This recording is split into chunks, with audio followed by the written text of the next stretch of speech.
नमस्ते। आज हम भारत अमेरिका व्यापार संबंधों में जो आजकल तनाव चल रहा है उस पर थोड़ी गहराई से बात करेंगे। जानने की कोशिश करेंगे कि ये जो तय बातचीत थी वो अचानक रद्द क्यों हुई और दांव पे क्या लगा है। हम इसके लिए इंडिया यूएस ट्रेड डेडलॉक लेख से जो जानकारी मिली है उसका इस्तेमाल कर रहे हैं। हमारा इरादा है कि जो मुख्य मुद्दे हैं उनका असर क्या है और आगे क्या हो सकता है उसको थोड़ा समझें। तो चलिए शुरू करते हैं।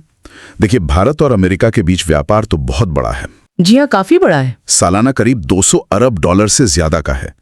तो ये रिश्ते काफी अहम हैं। बिल्कुल। अमेरिका से यहाँ बादाम, सेब, सोयाबीन जैसे कृषि उत्पाद आते हैं, तेल भी आता है, रक्षा सौदे भी होते हैं। हाँ, और भारत से अमेरिका को टेक्सटाइल, आईटी सेवाएं, दवाइयां, गहने और स्टील, इस तरह की चीजें जाती हैं।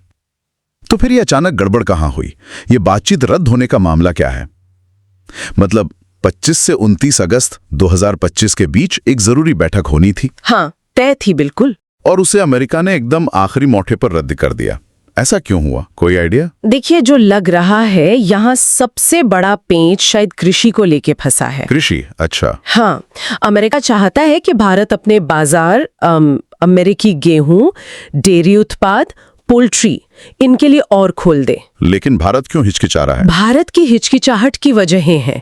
एक तो अपने किसानों के हितों की रक्षा, जो राजनीतिक रूप से आप जानते हैं काफी संवेदनशील समूह है। हाँ, वो तो है। और साथ ही भारत के अपने खाद्य सुरक्षा मानक हैं, जैसे पेस्टिसाइड्स को लेकर या फिर जेनेटिकली मॉडिफाइड फसलों पर नियम।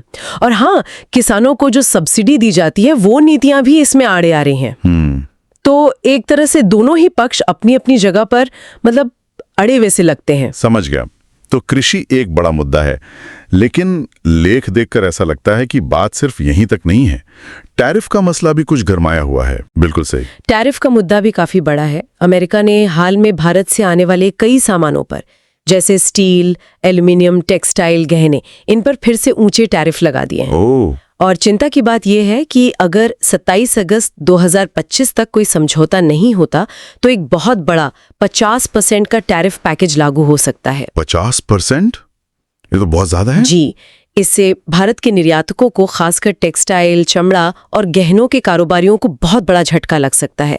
ये सेक्टर्स अमेरिकी बाजार पर बहुत निर्भर करते हैं। और यहाँ एक बात और गौर करने वाली है, ये बातचीत रद्द करने का समय। हाँ, बिल्कुल। ये ठीक उस 50% टैरिफ की डेडलाइन से पहले हुआ है। हाँ, ये सिर्फ सहयोग नहीं लगता। एक मुख्य बात जो निकल कर आ रही है वो ये कि बातचीत रद्द करने का समय शायद अमेरिकी पक्ष की एक सोची समझी चाल हो सकती है, दबाव बनाने के लिए। हाँ, दबाव बढ़ाने की रणनीति, खासकर जब वो 50% टैरिफ की तलवार लटक रही हो।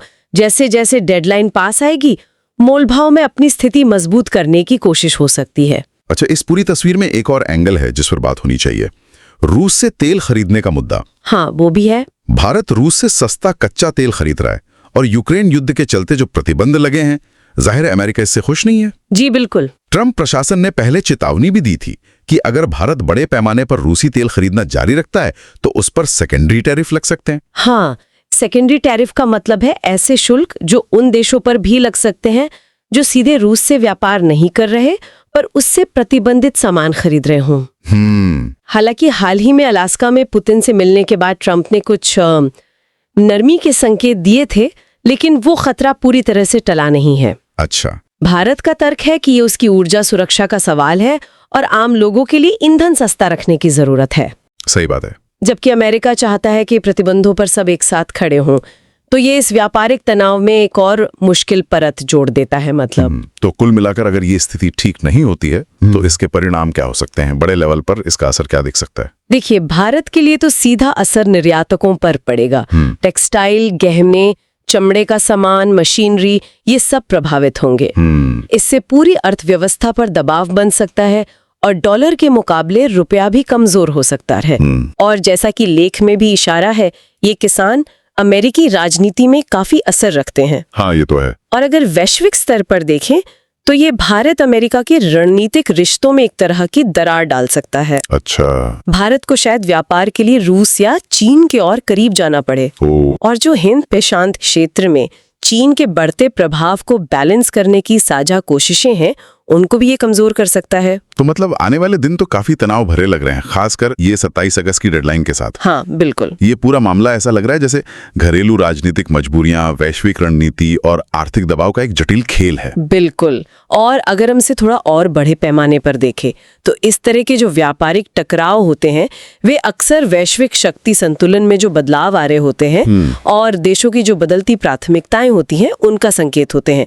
ये सिर्फ आयात निर्यात के आंकड़ों या टैरिफ की लड़ाई नहीं है, ये उससे कहीं ज्यादा है। हाँ, ये उससे कहीं आगे बढ़कर रणनीतिक साझेदारी और दुनिया में अपने प्रभाव को लेकर भी है। आखिर में एक सवाल सोचने के लिए छोड़ जाते हैं, ये जो तात्कालिक आर्थिक असर हैं, इनसे हटकर अगर ये व्यापारिक खींचतान लंबी चलती है तो ये एशिया में जो लंबे समय की रणनीतिक साझेदारियां हैं उन्हें किस तरह से बदल सकती है? हाँ, ये वाकई सोचने वाली बात है।